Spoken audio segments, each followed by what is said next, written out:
Hello. In the Crown of Aragon 639 years ago, it was March 28th, 1387. My name is Jonathan Seyfried. I'm a PhD candidate in history at the University of New Mexico, and this is the Historian's Notebook, a podcast about how history gets made. Season 1 is titled Multcara Companiona. We're looking at a document from each day of the first year of the reign of King Joan I of Aragon and Queen Violant de Bar. Let's begin today's document.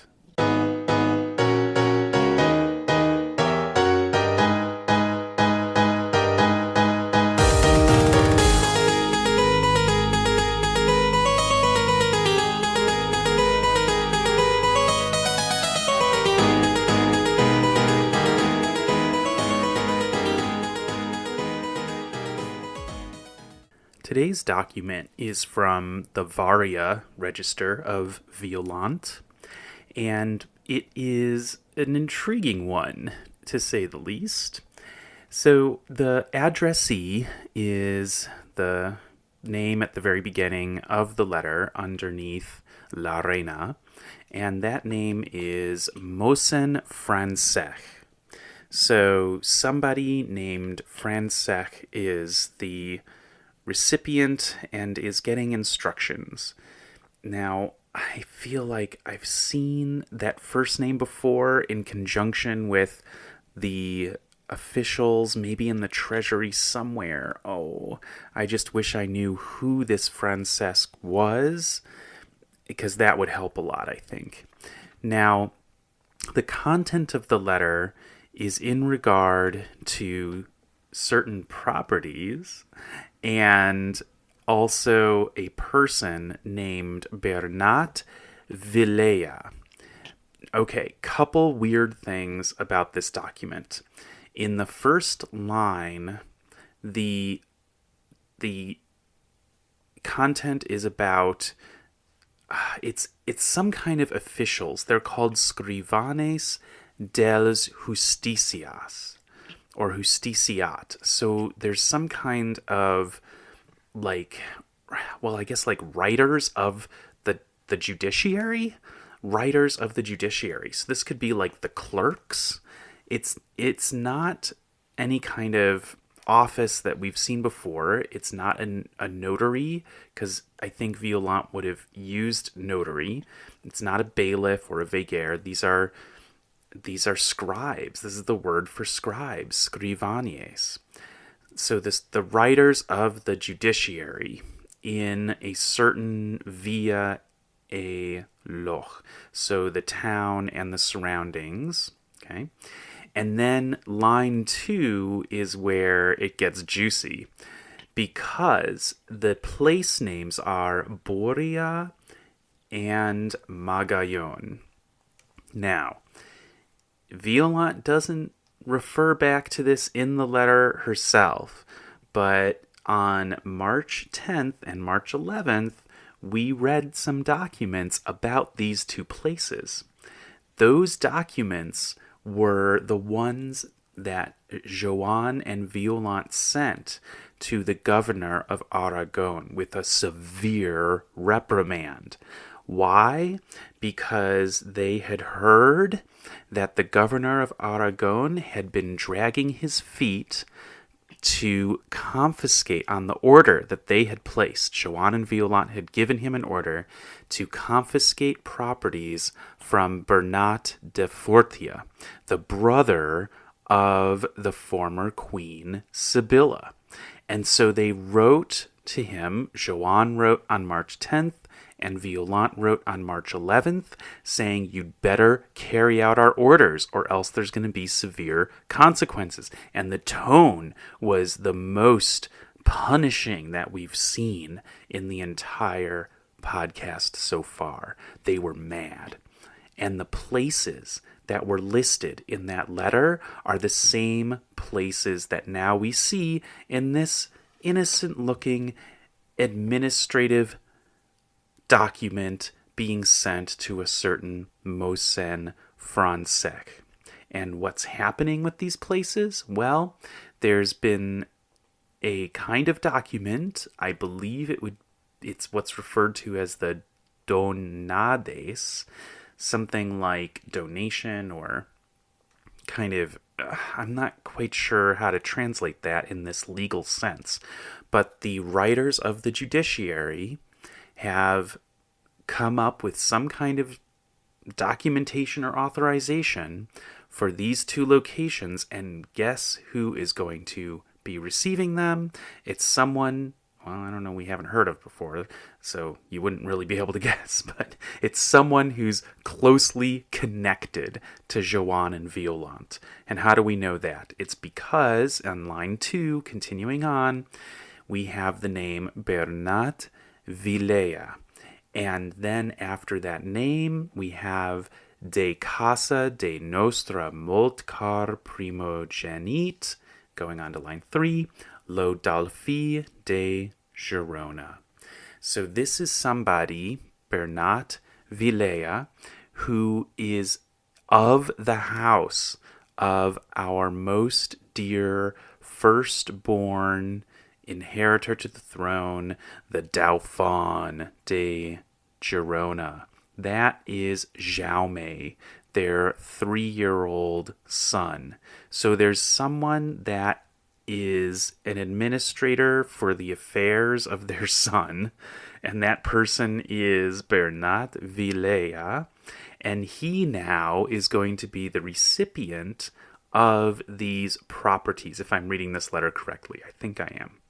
So that's what this whole letter is about, basically saying all of the things that are related to these properties should now be handled by Bernat Vilella, and that's the whole thing, basically. And at the end, it's we've got a certificans nos, so that Violant will be informed when Mossen Francesc has processed this order to get these properties into the control of Bernat Vilella.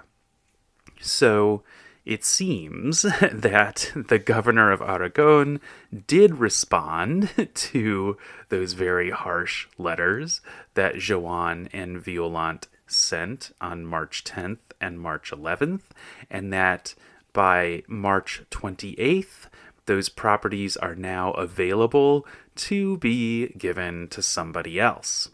So interesting to note that, because there's nothing in the document itself that's like celebrating the successful confiscation of these properties from the brother of their nemesis, Sibylla. Nothing in the document itself indicates that, but if you put it together, if you corroborate, is one of these historical thinking practices, corroboration, if you corroborate it with something we saw before, then we have an inference to make, and the story gets continued with an earlier document. So that's the ideal thing that a historian is trying to do when working with an archive that doesn't really give you the answers to the questions you find most interesting sometimes. Other times it does. But I just had a ton of questions about, well, what was going to happen next with these properties, and I wanted to know why the governor of Aragon had been dragging his feet in the first place. We don't get anything about that, and we still don't, but we do know that Jaume and Violant could, if they were threatening enough, they could get what they wanted from their subordinates, which is really important because it would be a really dramatic thing and important to know if the subordinates would continue to try to drag their feet after receiving a threatening letter like the one that came from Jaume on March 10th. That would be really something if the governor of Aragon had continued to circumvent the will of the monarchs. But we see that the exercise of power, to the contrary, has been successfully carried out, that Joanne and Violant are building up their ability to catch people who are circumventing their will, and that they are able to make their will followed, at least in this particular instance. So we can chalk this up as a victory for the power and exercise of power of the king and queen at the beginning of their reign. All right, that's what I got for this particular document. I want to give you an update about what I am doing with AI usage. Kind of exciting. I have started to explore the world of agentic AI, which means when you turn over a lot of tasks to an AI that you've given permission to follow instructions and act on your own machine. So I took an old laptop, and it's speedy enough for the purposes at hand here. And that's because a lot of the processing is done by the AI's data center, and using a lot of energy and water in order to do that. So that's distressing ethically. Again, I've talked about the ethics of AI before. It's good to always mention that and be aware of it, and not to use it frivolously, because it is costly from an environmental point of view. And so we don't want to forget that.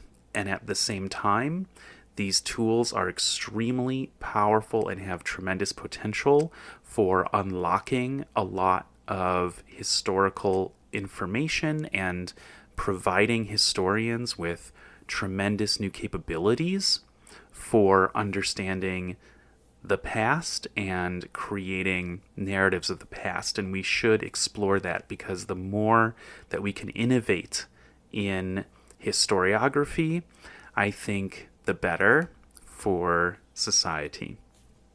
So, using a lot of AI for this podcast is something that I think is worth the cost, and also the ethical problems that those costs are.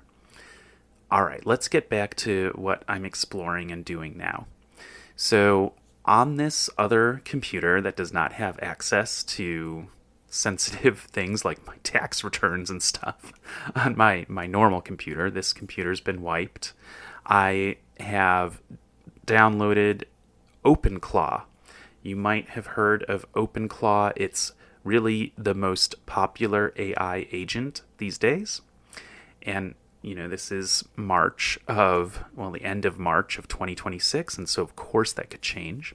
What OpenClaw does is it helps to do things on your computer, but it always is going to be working with some other AI provider. So you get to choose when you download OpenClaw whether it's going to be working primarily with Claude or with ChatGPT. So you make that choice. I chose Claude, and so I have the images from the registers on my this other computer, and I tested out OpenClaw to see if it would be able to do the process that I do. So for the last several episodes, what I've done is I've taken the image of the document, and I have had Gemini do a transcription, gotten okay results. Not really, I wouldn't call it usable, actually. Well, sometimes it is, but it's on the borderline of usable and not usable. And then I have Claude do an initial transcription, and then I have the two get reconciled by Claude. So the output from Gemini helps Claude to improve its transcription. And then Claude does that reconciliation, And I've been giving it feedback after that reconciliation. And then it does a final transcription based on my feedback, and then a provisional translation. That's been my process. And I can report to you that OpenClaw is able to do all of that with one exception. The part where I give Claude my feedback before it does that third stage of a final transcription, that is not something that is possible when OpenClaw does this. But OpenClaw has been able to do, and I've done it for one register, it's able to do over 250 images of all the pages in the register. I think it was like 297 total. Yeah, I think that's right. So 297 images, it was able to do that on its own. So I now have a transcription of 297 pages from register 1819. That was the first one I did a test for. And it took OpenClaw, working with Gemini and Claude, it took it about 8 hours to do that. And it also had a cost, because when you use the AI chatbots, I don't even know if you can, I guess they're still chatbots. When you use the LLMs this way, the companies will charge you money. So it's not going to be economically feasible for me to do this for like every register that is that contains content for 1387, but I'm going to do it for a few. And then I'm able to do a keyword search. So, for example, we had a document a few episodes ago in which Violant wrote to her father about how Joan had recovered from his illness. And that was in register 1819. And I was able to use full text searching from what OpenClaw generated in order to find that letter when I asked it to search for transcripts that were about illness and had the word malaltia. So we are now at the point where we've got, I would call it a rudimentary full text searching capability for late 14th century Gothic secretarial hand documents from the archive of the Crown of Aragon. So that's a pretty awesome result. It is something I thought I would get through Transcribus, but it's been rough going with Transcribus. I've done 60 transcriptions of documents by hand for Transcribus in order to give it some ground truth to train on. And I gotta tell you that the process I have with Gemini and Claude is better than what Transcribus is able to produce at this time. So I'm going to update the Season 1 FAQs about the OpenClaw process on that section that I have about AI usage. And you'll start to see some different notes about AI usage on the web pages for documents. And I can't use this all the time, every time, because it costs about $50 to do a single register. So, I mean, yeah, I cannot do, there's probably about 40 registers that have information from this year in Joan and Violant's reign, 1387. So, not going to be able to do that. But it is a proof of concept for sure, and it'll help me with the registers that seem to have the most interesting and relevant content for my research question. So that's the update on AI usage. It's getting interesting. I mean, we're still at the beginning of 2026, and I am just astonished at how far AI has come in just the last 3 months. And if you then turn the clock back even further and think about where AI was in, say, October of 2025, this is a pace of improvement that is really, really something. Whew. Okay. Well, thanks for listening to this episode of The Historian's Notebook, Season 1, Molt Cara Compagnona. If you are leaving with more questions than you arrived with, I have done my job. Remember, the motto of The Historian's Notebook is dissatisfaction guaranteed.